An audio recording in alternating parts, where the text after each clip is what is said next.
Huzzah! The quality is noticeably dipped a little bit, but you know, that's okay. Free technology. So today I've got a very special couple of guests with us on the Kaleidoscope Nights interview. Fun little title we came up with. I have Leann and Justin, who I affectionately refer to as Southy, and probably will to the end of my days. I can't even imagine calling him that anymore. Oh, no? I used to call him that too. Well, you're kind of Southy now also, because, I mean, Yeah. you guys are both in North Carolina, and I noticed you haven't really picked up an accent, though. No, not too much. There's a couple words, like if I get really excited, it'll come out a little bit. She doesn't get out enough. No. To the southern people of the world in North Carolina. Yeah, there's either people who have no accent here or people who have a really deep accent, so it's kind of a mix. I remember my first trip outside. Oh, God. He tells that story all the time. My first trip outside North Dakota was to North Carolina, which is like, it's about as far away from North Dakota as you can get. Yeah. And that was quite the experience. I loved it. I have a lot of fond memories from there. But Back to that Suburban for 24 hours? Yeah. The only problem I had with that was my knees. They just hurt so bad. How old were you then? I'm trying to think how long ago that was, because I'm getting old. I would have to say somewhere between, I want to say like 13 and 15. I'll say around there. We're getting old, Nick. Yeah, I just turned 30 this last month. I don't want to speak of ages. Leann says I'm getting gray hair. I don't like it. He is like right here on his sideburns. He's got little gray hairs. It's cute. But that's distinguished, you know. Yeah, that's what I said. I think I turned 34 this year. I think. See, I'm losing track. This is the first warning sign is when you can't remember what your birthday is going to be. I remember everything else under the sun, but I can't remember how old I am most of the time. The other night I had to do math to remember how old I was. Yeah. Yeah, we were both sitting there counting it. We're like, wait, how old are you? I had a few years back, I think it was 27. I was going on 28. I had a panic attack because I thought I was actually turning 29, not 28. And I started freaking out. It was really getting to me. I was like, why oh did my I God, lose the whole year? I haven't done anything with my life. I haven't done my book. I haven't, this and that and that and this. And I was like, oh my God, I'm going to be dead soon. Nothing has happened. Freaking out. And then, and this went on for like not 5 months. I'd say like 3 months. And I'd said it to somebody, and it was really bothering me. I was like, I can't believe I'm almost going to be 30. And he's like, when were you born? And I gave him, my birth date and stuff. And he's like, no, you're going to be 28.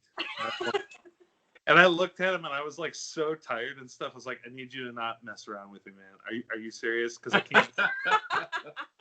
And he's like, yeah, you're going to be turning 28. And I was like, oh my God, I have so much life ahead of me. I can do so much. A whole year. He gave you a present.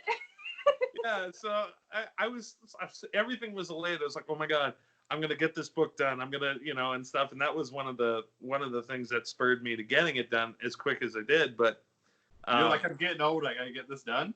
Yeah. Well, yeah. I was like, man, I would like to say that I wrote my first book in my 20s. Sure, it's at the end, but it has that nice ring to it. It does. That's cool. Yeah. Well, I wrote my first book when I was in my 20s. Now I'm 90, and I've wrote 15,000 of them too. Yeah. Well, it's in the on-running joke is now whenever I have a birthday, I say I'm only turning 29 or I'm only turning 30. And they're like, you're 30, and they try and make a big deal out of it. They're like, you got one foot in the grave. I was like, dude, I'm only 30. I thought I should be 31 at this point, so dumb ongoing joke, but I like it. So how I know Southy is years back. In middle school, I met him when my family started going to their church. They were originally from North Carolina, came up to North Dakota, God bless them, and I've been stuck to them like that little fish on the underside of sharks in those movies, and they haven't gotten rid of me yet. But me and Southy were great friends growing up. We traveled a bit. We went to, there was the radio station, Club Radio. We were big parts of that. That was awesome. We got the DJ at a local radio station, which was some of the best times ever. And then Leann came along. And are you from, is it Colorado originally? Yes, but I've lived in a lot of states. So I'm not really from anywhere, but yeah. Okay. Well, you ended up at the ass end of the Midwest in North Dakota. Did. Yeah, and then you met Southy through church? Through the radio station, pretty much, yeah. When I first met him, I thought he was a guest speaker at our church because I had never heard a Southern accent before. And then he just kept sticking around, and I was like, oh, I guess he's staying here. He's not going away. You thought he was a foreign missionary? Yeah, I did. I thought he was a guest speaker from like the South, that was pretty foreign to me. As long as you knew he was from the South, like you didn't think like from Uganda or something. No, well, because the first night he was there, everybody welcomed him, and we're like all just, oh, it's so good to see you again. And so I just thought he had came there before, like as a guest speaker again.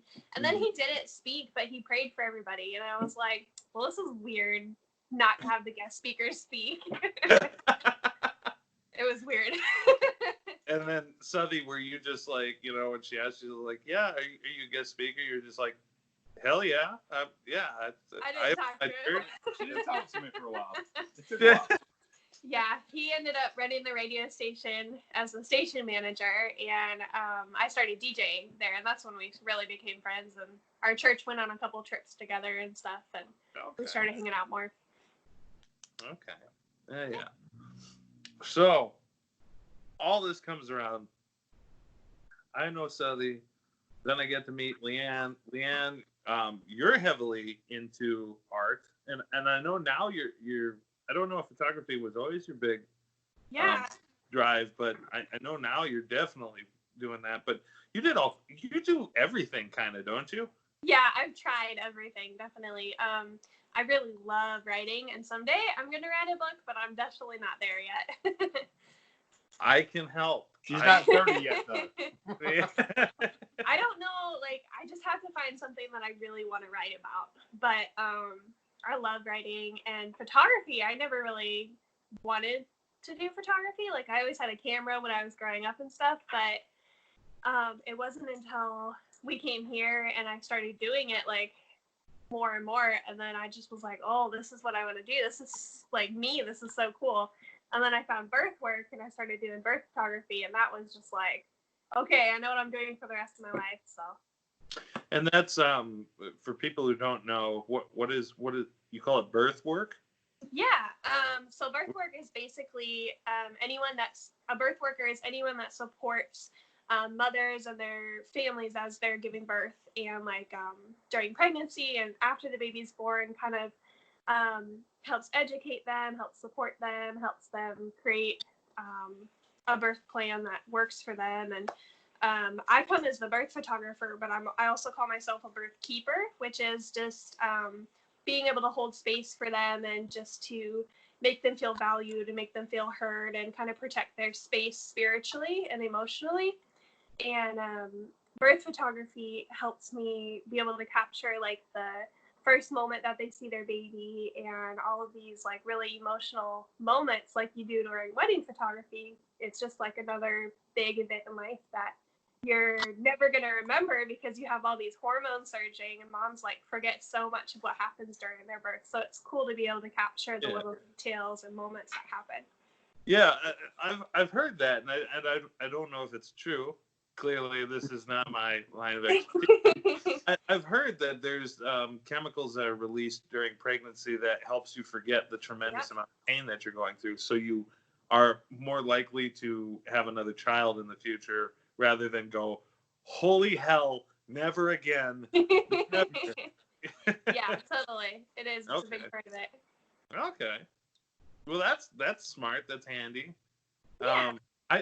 Have you had any mothers that have looked back on the video and have been like, oh God, that's right.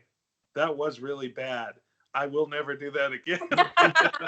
Not yet. Actually, most of the time, moms they get to look back at these moments, and a lot of times there's a lot of trauma that happens in birth work just because it's such an emotionally heightened time. Yeah. So a lot of birth photography is actually showing that there is good and beauty even in these moments that were really, really hard. So they kind of look back and they get to remember, oh, hey, I actually looked pretty awesome doing that awesome hard thing. And I didn't look as terrible as I thought I did. And I didn't, I got this amazing picture of like me holding this little tiny, tiny baby. And it's like, they just get to see the beauty in it and stuff and not have to remember all the terrible parts that they felt because their emotions are so high. A lot of times you forget what it feels like kind of because of the hormones, but you don't forget like that it was hard, or that it was a big thing. So kind of like storytelling in a way too. So that's awesome. Well, I mean, honestly, I don't know how well this subject is known, honestly, especially in the Midwest. This might be your book right here. I mean, that would be pretty interesting. Have a book filled with, your photography and talking about the process and your experiences and good and bad and all that stuff. I mean, I've definitely thought about that. Okay, good. Yeah. Birth work is crazy. Well, it's a very unique. It's not something I've ever thought of before. Right. The last thing in my mind, I think, and I don't have any kids, so I'm speaking out complete ignorance. The last thing I want in a delivery room is a camera. Yeah. And I've seen Aliens. I know what happens. It rips out. There's blood. So but I want somebody with a gun and a priest, and that's what I want in the delivery room. That's so funny. That's one of the biggest things that I have to deal with because that's Dad's first reaction. Like, why would we want a camera in the delivery room? And for dads, it's actually really, really beneficial too because they get to put down their phone and not have to worry about taking pictures of their baby for the first time and stuff. And they really get to kind of have this open space to just connect and support the mom without having to worry about documenting anything. Right. They can be more present. Yeah. In our day and age, everybody's always updating people on their phones and texting and taking pictures. So it kind of gives them just the opportunity to unplug a little bit. And during birth, dads need a lot of support too. So there's been several births where I've had to like run and go get a nurse because the dad's about to pass out or something. So when I'm there, it's not only just taking pictures, but supporting the dads like through those big hard moments where the mom's like going through stuff and she needs her support, but then the dads, they definitely sometimes need their own kind of support. Oh, it's great. Yeah. So, do you guys, is there a position, maybe I could join this thing, I could be like the guy that catches people at church when they fall over and stuff. Yeah, I'll be the catching fathers when they're passing out. Yeah, totally. That would be great. Oh, man. We'll call him a birth bouncer. I like it. That's really good. Perfect.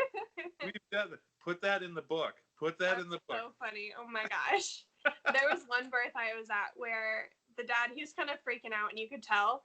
And his job was like to fan the mom with this like paper fan because she was really hot. And everybody kept yelling at him because he would either like be going like this, like with the fan, or he'd be going like this and like hitting her in the face with it. And we're like, dude, you have one job, like calm down.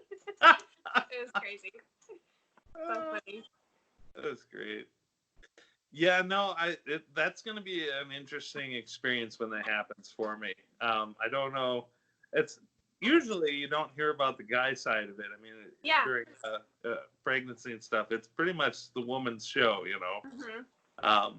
And if a guy fumbles or messes something up during that, that's kind of the worst thing you can do.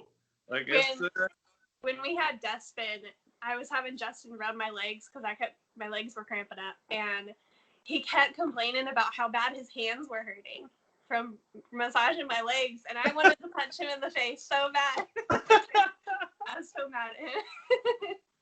Luckily, my mom was there too, and she took over for him though. It takes a village, right? It takes a village. Yeah, absolutely. That's awesome. Funny. Well, when you get to that point, just give me a call. We can talk about everything. Yeah, I'll probably message you guys right away. I'll be like, yeah, Bethany's not rubbing my legs. They're cramped up. She's really slacking on her job here. This sucks. Oh my goodness. Oh man. So at this point, 15 minutes into our interview, people are probably wondering why I'm interviewing you guys. Right? Yeah. That's how it goes with me. Random rabbit trail there. No, and I did actually really want to talk about that because I've seen a lot of your posts and stuff, and sometimes I'm like, that's really cool, and other times I'm really confused. So I'm glad we got you. You, Southy too. So the reason we've got Leann and Southy on today, aside from them being good friends of mine, was they were kind of the initial people that got this ball rolling, that got Kaleidoscope Nights becoming an actual thing. I remember everything pretty clearly, and my memory's not so good. But we were at, I believe it was Cold Stone. You were right. I was right. We were just arguing about that. Oh, really? I couldn't remember. It was Cold Stone. Yeah. And I think we were just getting together just to hang out or something and whatever. And I think we were even outside. We'd already gotten our ice cream. And I remember, I don't know how it came up, but it usually does. And I've told, I don't know how many countless people, I was like, oh yeah, I've got this idea for a book. I'd love to get my poetry out there. We did some in high school and it was really fun. I always want to do that. And I'm not certain. I was trying to remember if this was the first time it ever happened or if this was just the first time it sunk in. But I don't remember anybody being like, well, hey, what do you need to do to get to start that book? What do you need to know? What have you looked into anything? What's keeping you from doing it? I don't remember anybody saying that. Now that could be my crappy memory and stuff. Maybe I have had a few people do that, but the people just kind of like, yeah, no, that's cool. We hope, wish you the best and stuff. And I think they genuinely mean it, but it's kind of disconnected. It's like, well, what do you want me to say? What can I do for you? Anyways, it's a weird thing. Not everybody just goes around saying, yeah, I'm going to write a book. Well, let me tell you how to do that, But you guys did, for sure. And for sure, I was at least susceptible and to your guys' thoughts and stuff. I remember just saying, it's like, oh, I just really like to write a book, and stuff. And I remember, I think it was Leann, but when he was like, well, what's stopping you? And yeah, why don't you do it? Yeah, I remember that. I remember clarity and just being like, well, why don't I? And I almost was mad, like at how simple it was. Like, it was like, well, why not? No, I'll tell you why not. Like, don't you? Oh, we can do things, You just can do things. But I remember asking, and I was like, okay, I don't know. Like, the idea of writing a book is, to me, was insurmountable. Like, it was huge. Like, it's like, where do you even begin? It's like, I don't know the first thing about publishing, really. I don't know who to go to. I don't know how to necessarily, I don't know what poems I'm going to put in there. I don't know anything about the design. I don't know if I'm going to have any other artists in there. Like, it's always been like this pipe dream, but that's all it's ever been. And you guys were like, well, hey, why not? And then you started even further, though. You started asking questions like, well, what would it take? And you guys really started to force me to flesh out what I would actually want and what I would want to write about and put together. And that was actually the very first moment or the genesis, I guess, of Kaleidoscope Nights was kind of birthed at that moment. The ball started rolling. Some good old ice cream. Yeah. Ice cream's good inspiration, right? But I don't know if I ever thanked you guys for that, but I do want to thank you now. I mean, I don't know.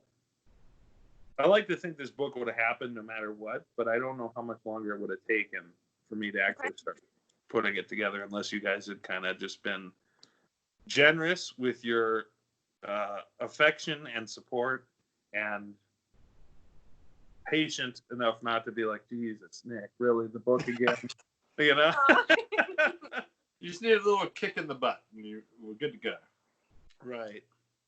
Well, and that's the thing though, is like I don't respond really well to people being, aggressive and negative and that sort of thing. But when somebody can come alongside me and be like, hey, I think you got something here. I'd really love to see you do it. What can I do to help you? Or let's even just talk about it. What steps do you need to take to get this going? And that's all it took. From that point forward, I started doing research.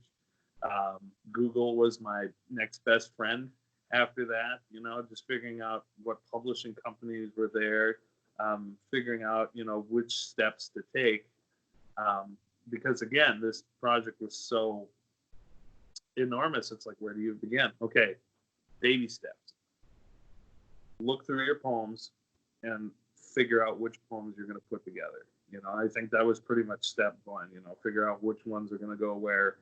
I think the next step was organizing which poems, in what order are they going to be featured. And then we started coming to the idea of getting other artists involved and stuff like that, and then getting it laid out, whatever. And slowly but surely, we took small bites out of this project. And now I can say here to this day, Kaleidoscope Nights is a thing. It's so cool. I love that you said that because, so I think every artist kind of deals with this. Like when I write a poem, like I've been writing some poetry lately, and the first thing I think of is, I think of you and all of your poetry, and I instantly feel the imposter syndrome, like, oh, I'll never be that good, to write a book like that. But I'm sure you felt that way too, and it kind of takes that just a friend to actually listen to your thoughts about the process or whatever it is, poetry or art or photography, and just to have someone actually listen to you and not like make you feel like the imposter that most artists feel like they are, and actually feel like your voice matters. So it's cool. I'm glad we got to be a part of that. Yeah. Well, and that's one of those things too where having local artists is imperative, because I remember as a teenager wanting to be in a band, play drums, whatever. And I remember finding a local band or two, and I was like, wait, these guys are doing it, and they're from here. Like, they're no different from me. So cool. Because you can look at bands like U2 and oh God, whoever else, and you can just be like, that's them. Like, they're extremely talented. They're huge. They've got names, personalities, money beyond reason. I could never be that, Yeah, you don't see all the steps it took for them to get there. Right, but you see like a local band and stuff, and you're like, these guys are good. Like, they're talented, and well, I can do that. And so that got me into playing drums, and being in a band, and then also, there's a bunch of local authors and stuff like that too. Although I will say, when I was writing putting the book together, I didn't know any. So that was a little daunting. That I definitely felt alone in kind of coming up with it. But yeah, to find local artists and stuff like that is, you almost need like a emotional support team when you're an artist, because it's like Absolutely. it's a very weird profession or whatever you want to call it, just because I don't know. I think it's a very certain type of person that is an artist. Yeah. So I think it's hard to relate sometimes. And then also what it takes to produce well done art is its own process too, that only another artist can kind of, experience it and understand fully. And it's kind of like going to AA meetings, I think. Artists Anonymous, you just go, hey, I came in today. I was supposed to write, but I got distracted and I ate a bunch of Cheetos. Played video games instead. I'm so sorry. And everybody's like, yep. Mine was Funyuns, but yes, yep. Totally. I agree with that. So the inspiration there got the ball rolling. And I'm gonna read this since we got you guys here. Okay. But in the book we did have an acknowledgments. Obviously I wanted to thank everybody who's involved, all the photographers, the illustrators, editors, and all that jazz. But I did put down on here just this small little thing, but I did want to remember you guys and acknowledge you guys helping me out in that time and stuff. So just a little blurb, but acknowledgments: Justin, Leann, Alan, for asking why not and getting this ball rolling.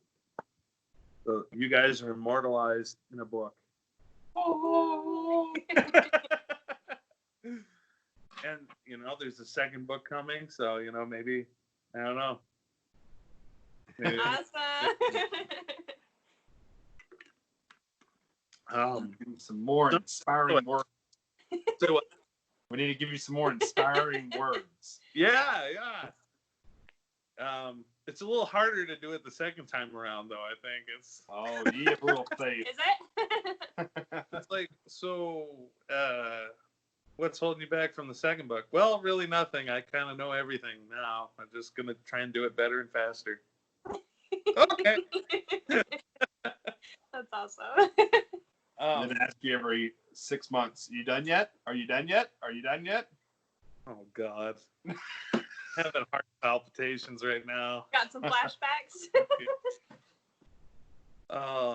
That was. I know. I probably annoyed a lot of people, and I don't think anybody ever said anything. But there's no way I didn't. For how many years that I've wanted to do this book, and I've talked to people about it, and said, "Oh, I'm still working on it," and nicely enough, a lot of friends would ask me genuinely. I think that like, "Hey, how's it coming?" And it would be so embarrassing to tell you, "Oh yeah, nothing's changed," or I kind of forgot to work on, and so that sucked, and it was always very humbling. And I kind of have wondered how much money I've cost people, if there was a bet out like Nick will ever actually publish a book or not. I wonder how many people lost money on that, I think that's also part of the insecurity of being an artist, is just like, putting a timeline on your work. And I think that part of the value in art is because it takes so long to put together and so long to take from just this vision in your mind into something that's actually concrete and real. And for me, that's part of the value in your book, is that so many years went into it. It wasn't just thrown together, it was something that you birthed. It was from your soul, Yeah, and that we've talked about the struggle between art and monetizing it, but I mean also that's another struggle is, oh, that's weird. It's sending me another call there. That was really weird. There you go. Yeah, somebody's calling me from a 1-800 number. Where's my money? Yeah, that's what I was about to say. They want your money. Yeah. Oh, what was I saying? What's happened there? Monetizing art. Oh, monetizing art and yeah, and then also the logistics side of creating art and stuff. Because if you're just doing what you're passionate about and which completely just by inspiration, it's fun, it's great, it's wonderful, it's freeing, and and it means a lot, no matter if it affects anybody else or not. But once you start kind of putting in the logistical side of things, having it done on a certain time, having a certain amount of things done, and stuff like that, you now add a pressure to yourself, and I don't think it's a bad thing. I think it's a struggle of balancing it. You gotta make sure that you're being creative and free in that aspect, but you also have to have limits and things pushing you, so you're not just working on the same poem for 10 years. Yep. So that's that kind of hard balance, and I think most artists, myself especially included, are not very well balanced. Absolutely. That's why I have Justin. Like, he's not an artist, so he kind of keeps the the pulling me down from the clouds every once in a while kind of thing going. There's Leann up on the balloon. I'm just holding her, keeping her from floating away. That was an awesome illustration. Like, I love that idea. That's cool. I'm gonna have to work with that. Yeah, I really like that. It's awesome. And that's the thing, is I think that's the best pairing, is you found somebody who obviously you get along with and you love, but somebody who also has, well, for the most part, right?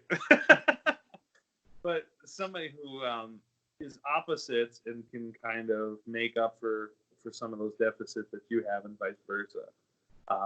Like myself and Bethany. Bethany's a bit more grounded and responsible and orderly, which I definitely need that. God help me. It's so funny you say that, because like one of the things we've struggled with in our marriage is like not being on the same page with everything. Like me wanting somebody that's artistic and expressional, and him wanting someone that's a little more grounded. But then you get to a point where you realize that balance is vital. Like, if you have somebody if both of you are emotional and inspirational all the time, nothing's gonna get taken Good luck care to of. you. Good luck It's like to you. it's a while to realize like that our differences were actually why we made a good team. Right. It's that tension, Yeah. And I don't think it ever goes away, but maybe it gets better, and maybe you can kind of learn to harness it and work with it. Yeah. It's Use not it. quite as abrasive when you guys have an argument or a disagreement about something. It's like, are you being a little sensitive right now? Or are you being a little heartless right now? Or are you, Yeah. we need to be here at this time. Well, we also don't need to be stressed out about it. So for us, we one of the things they told us in our pre-counseling before we got married was that when you have a problem, you can't like look at it as this is the problem right here. You have to take the problem and like put it in front of both of you, so you're both on the same side looking at it. So like smart. my emotionalness, he could easily blame me for that and like say you're so emotional. It's I'm mad at you because you're emotional, but it's not me. That's like the problem that we have over here. And we're both looking at it. We're like, oh, this is your emotional side. And we're on the same side looking at it and figuring out how we can deal with it. So that's cool really smart. I've never heard it referred to like that before. Yeah, it's a cool visual. That's awesome. Yeah. I'm going to hold on to that sincerely, because I really like that. Yeah, and it works for anything. Like, anytime you have a problem, if you can find a way to look at it together instead of looking at it in the middle of each other, because then you just see the other person as the problem. Right. Glorious. You should stick some like flowers in there or something. Don't give her any ideas. I love that idea. Don't give her any ideas on that. For people that are watching this is not how my beard always looks. But since we're at home and I'm not allowed to leave the house, no shave quarantine. Leann has maybe do no shave quarantine besides my mustache, because I don't like mustaches. I have a random question for you, Nick. Did you witness his highlights in that phase of his life? His hair highlights? Highlights? Yeah, What? do you remember that? Like, he had blonde say tips at one point before I met him. I would do frosted tips, like the Backstreet Boys, you know? Yeah, that's what he had before I met him. He had like blonde hair highlights, and I didn't know if you witnessed that or not. I think it was one of those times I came to North Dakota when I was in Tennessee, but you might have saw me like one time, and then I went. I back. thought, honestly, I thought you guys were joking. No, No, he really did this. One time. Hold on. There's no pictures hardly. I want to Exactly. see it. I would love to see this photos, man. Right? I know. No. There was I went through a really bad breakup, and I had gotten highlights, and I looked I like remember that. yeah. You were for that. God, I hope that's not what inspired you, Southy, because that's not the place to get inspiration. No, I think it was after or before. Yeah. I don't know. I try to blot that time in my life out with the highlights. I'm gonna put highlights in my beard though. What do you Oh think? my gosh. You should let me dye it, and then we'll shave it off. I remember we went in, and I was trying to become a completely different person than who I was with that person. And I did like everything. I got a haircut. I got my ears pierced. I don't know if that's when I got my tattoo yet, but changed everything, how I dressed and all that. And then I got highlights. And I remember going to a salon, like one of the old lady salons. And I'm sitting sandwiched between two old ladies, and with the big dome thing that comes down over your head with like the curlers and stuff in there. And I remember sitting there looking at like Home Life magazines and like Oh my gosh. Crap for Us. And these old ladies are sitting there reading their magazines, and I can just feel them like Judging you. just both of them just. And I'm They were sitting, judging you, Nick. it was so bad. That's so And then on funny. top of it, when it was done, I looked like somebody who ate one of the Backstreet Boys. It was just terrible. Like, or a NSYNC singer got stung by a bee, and it just really did not stop swelling. Like, Oh my gosh. it was so bad. Oh, That's man. funny. You know, so many people cut their hair after breakups, but I've noticed that the same thing happens in birth work. Like every time a mom has a baby, she either cuts her hair or like changes it or something, because like you have all this hair loss and stuff, and also it's this life transition, and it's just funny how it translates into there too. I know so many moms who have cut their hair off after they have their baby. There must be some correlation. Yeah. So what? Leann cut her hair. Yeah, out. I She did had both that times. Yeah. There must be some correlation there with a big life-changing event or Yeah. mourning or loss, because I think that's even in the Bible too, isn't it? Like people would get in mourning, they'd cut their hair and Yeah. rub dirt all over themselves and walk around mourning, right? I think it's something spiritual, definitely. It's weird. There's something there. It's cool to look into. Well, if I'm bald next time you see me, you know the book will go well. So Be worried. Oh man. something else I did want to talk about while I have you guys on here. When you guys were getting married, you commissioned me to do a poem for your wedding. Yes. And I remember Justin, he's like, we should have Nick do a poem for our wedding. And I was like, that's a great idea. Smartest That was idea. right. Well, second smartest idea I ever came up with. We didn't know if he'd do it, but we're so glad he did. Yeah. Well, I We remember. We still have it hanging in our room. I can't quite see it. Ah, that's awesome. Says, by Nicholas Killer. Look at that great hand. Yep. That's crazy. Yeah, That's so long ago, 2014. I know. I remember everything about it. I remember using a specific type of glossy metallic paper to print it on. I Yeah. remember, I think, ripping a photo from one of your guys' Facebook pages. Yeah, it looks Yeah. like one of our Engagement photos. photos. Yeah, holding hands. Yeah. And I was like, oh, this is going to look great. We're going to frame it. It's going to be beautiful. Yeah, you did so good. It's awesome. Oh. It's probably the only wedding present I can remember who gave it to us, and that we still have. That's That's- true, because that's it's really right now. personal. What? What'd you say? I said that's because I wrote my name on it. That's Yeah, exactly. It was personal. If you just flip it over and be like, who's that guy? That weirdo. Yeah. I mean, who else would have given us a poem, though? Well, I remember Southy came up and he's like, "Hey, would you do a poem for my wedding?" And my first thought was like, "Oh my God, yes, yes, yes, yes." And then like my immediate afterthought was, "Oh God, what have I done?" Like, I was so terrified because I think at that point, I think I'd only written one other poem specifically for somebody. Yeah. That had made it, and that poem turned out really well too, and is actually in the book. But it's just there's a whole new level of pressure because now it's when I'm writing, I have the pressure of I can't make something I don't like. You know, I got to have a certain level of expectation there. I got to meet that for myself. Now there's an expectation of not only one but two people. On top of that, want it for the wedding. And we wanted you to speak it. Yeah, and you wanted me to speak it at the wedding. Now there's a flipping audience. And I was like, oh my God, what have I done? And you already had to practice because you were a part of the wedding party too. Yeah, that's right. And you guys know my memory's not so great too, so I've had a hard time memorizing things, and I was like, oh no. And man, I really it was like once I could kind of just shut it out and be like, look, just write and do your thing, and hopefully it'll turn out.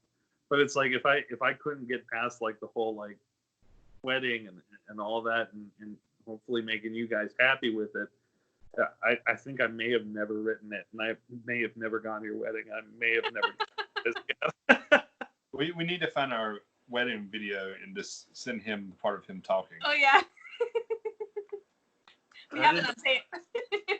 Oh, that'd be awesome. Well, what I'll say is, and the poem we're talking about, an osculation, not the most romantic sounding title in the world. I love it. But it's pretty apt. It sums it up pretty well. But the poem is in Kaleidoscope Nights. It was another one of those poems that I was very proud of, and I thought it worked really well. And it's not a very long poem, which worked to my advantage. But I remember at the wedding, super fun event. And the thing is, when I talked to Southy, I was like, "Hey, what do you guys want me to write something in particular? Did you want me to throw in any elements and stuff?" And I remember he's just like, "No, just do your thing, whatever you want to do." And I'm like, No. That's the worst, right? I need something, and now I'm like trusted you. So and that was the thing was too. You writing the poem, I couldn't be too terribly specific because if I was to talk about, say, when I first met you, your skin was like rose petals, and then to find out that Leann has a severe allergy to roses, right? You didn't have any details to work with. Right. Or dated a girl named Rose, and she was a horrible person, and now that's in there. It was an interesting challenge, and I loved every minute of it. And like I said, I think it turned out really well. But I remember at the wedding, and you guys will have to tell me if I'm right or wrong, or if we remember it. What? Some things I don't remember from my wedding. When it was my turn to do the reading, doing the poem and stuff, I had it memorized, looked out into the crowd, tried to emote enough passion and stuff in there without making it seem like a performance necessarily. And I remember finishing it, and I kind of turned around, and I don't remember if it was specifically your dad, Southy, but I remember seeing some people just kind of look around and just be like, that wasn't that bad. Like I think there were a few people that kind of sighed relief, you know, or like They're a little afraid. yeah. Well, a lot of your poems are pretty dark, so that's probably why. They were like, okay, what's gonna happen here? About that, yeah. You know, love is a beautiful thing, but it will die. Right? Yeah. Yeah. We hadn't even read it before. No, we hadn't. Yeah. No, you guys didn't. We had That no was, idea. that was another part that Put like all like, my trust in you, Nick. I was like, do you guys want to see it first? And like, no, it'll be fine. I was like, you don't know that. This could be horrible. I remember listening to you read it, and we were like, man, that's really good. Like, and afterwards, I lost my train of thought. I don't know what I was gonna say. It's like he actually did a good job. Brother. Yeah. Afterwards, I was like, okay, we need to watch the wedding video because I want to hear that again. And then you gave the poem to us, and I was like, oh, thank goodness, because I couldn't remember it all. I have the lyrics. Yeah, exactly. Yeah. No, I think it went over really well, and I think, you know, I always acknowledge that there's always a tension when somebody says, hey, we're about to do some poetry, because people are like, oh God, you know, it's like this is it's not like doing a song, you know. With the song, you've got the melody, you've got the notes and stuff that stir your heart up, but with poetry, you can really hit flat really quick. And it's not as widely understood. Right. Not everybody gets poetry, and that I get it. You know, I used to hate poetry myself, and here we are. So, but I remember it just kind of felt like once I think it was especially once I announced the title, which usually how I do it is this poem's titled An Osculation. It is the miracle found in nature in which two separate trees grow together and become one. Under that context, the poem actually makes a lot of sense, and it's like, okay, I get the title. But when I said that, you know, I felt a lot of people may have kind of been like, okay, one, he's doing a poem. Two, he just made up a word, and it sounds really big, you know? Yeah, And, yeah. I think there was a bit of tension there, and then once I kind of wrapped up, I saw some tears. I saw some people smiling. I turned around and saw some sighs of relief, and I was like, okay, you know, this was worth it, and this was fun. And I think at the time you were talking about you might pass out while you were reading it, if I remember correctly. When we were getting ready, you're like, I'm gonna pass out or I'm gonna be sick. So I'm like, I don't need Nick passing out at my wedding. that might have been part of the relief. That would have been a huge thump. Yeah, that would have distracted a few people. You would have been dressed well though. Yeah, I would have. I would have been ready for my funeral right then and there. You could have buried me. Oh my gosh. Yeah. But something I've also talked to people about too was, you know, the wedding was beautiful. It was well done. Everybody looked great. You guys did everything very well. It was very beautiful.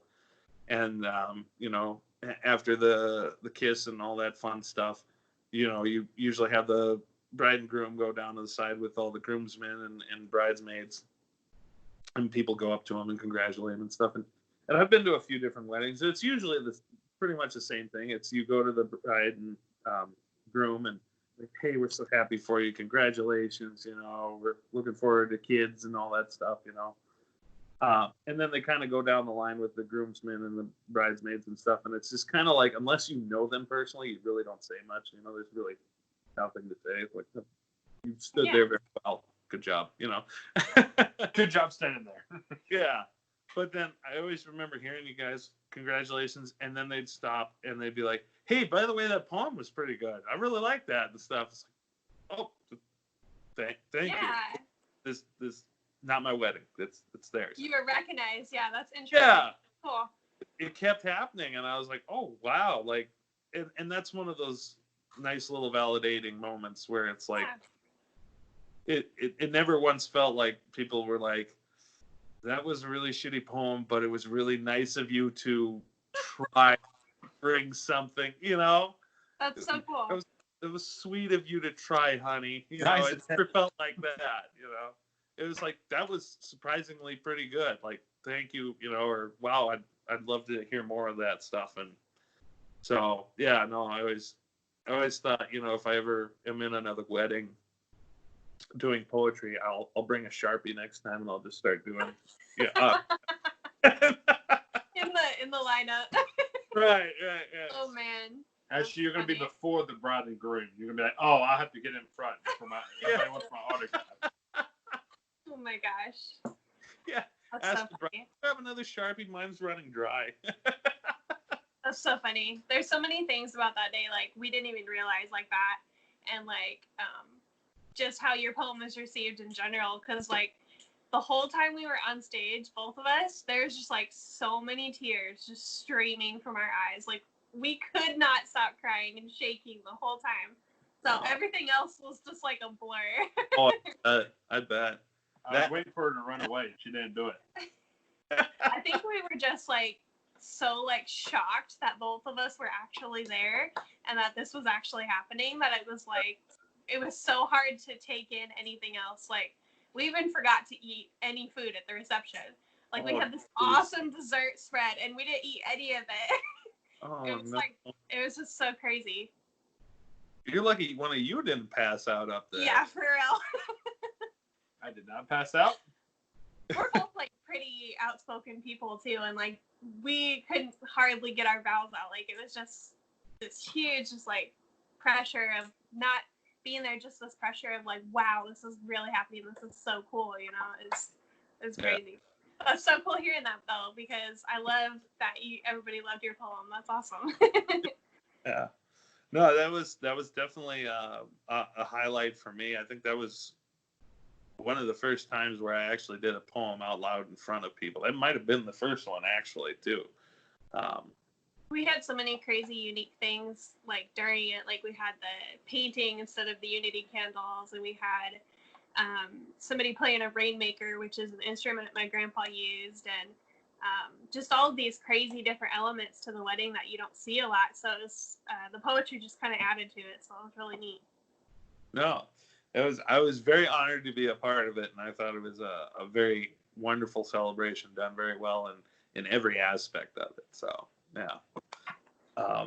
yeah, and that I just wanted to bring that up too, because like I said, that poem made it into the book, and I was pretty excited about that, and I don't know, it just kind of brings everything together. It's I don't, as much as this book is very much me, and all of it's been written by me.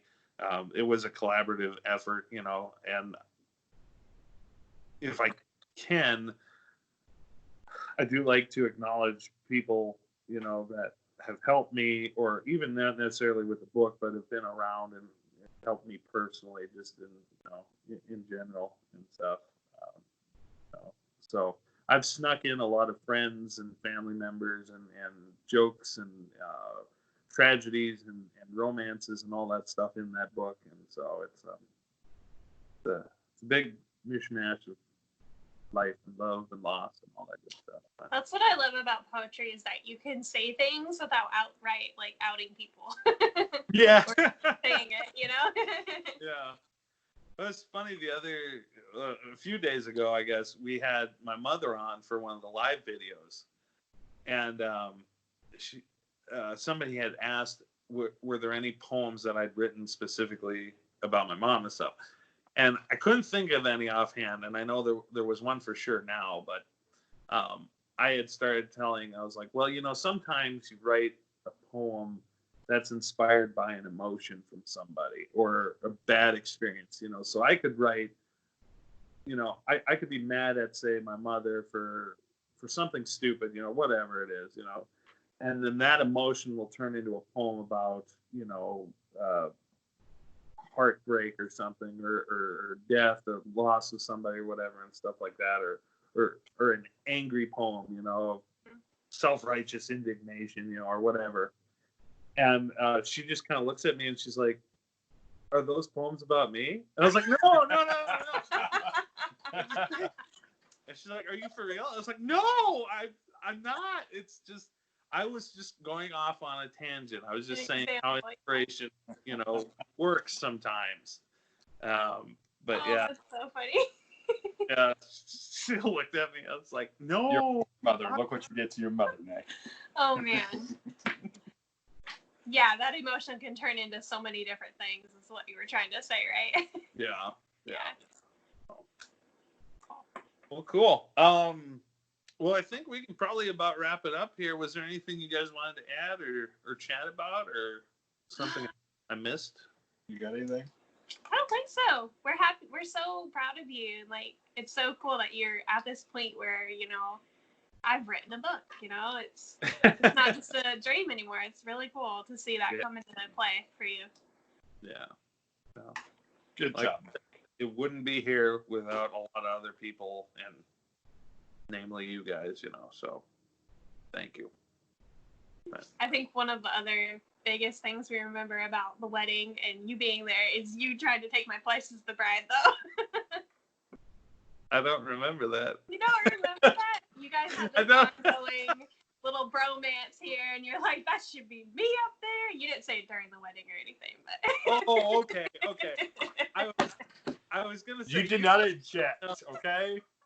No, I was just kidding. That was just your little side bet. I do remember some of that. Yeah, I was gonna say I went on stage and was like, that should be me.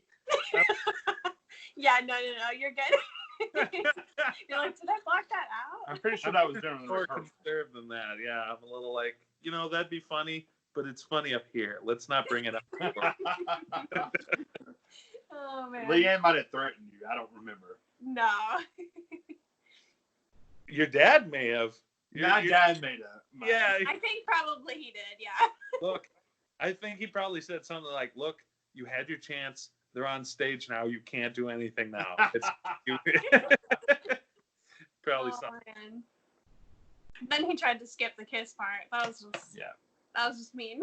It was funny though. That whole thing was fun. That was a good. Fun day. Over 6 years ago now. Is it 6 years? Yeah. Not crazy. Well, here let's wrap this up. We can keep talking on here too yet, but I'll stop the recording. Okay. Yeah, I just wanted everybody to meet Southy and Leann and see the wonderful people and personalities that got me where I am right now. And again, I'm very thankful, and I don't take for granted. I can't do this by myself as much as I would like to, and not have to rely on people and inspiration. I can only do so much, and so it's people like this that wonderful things can get made.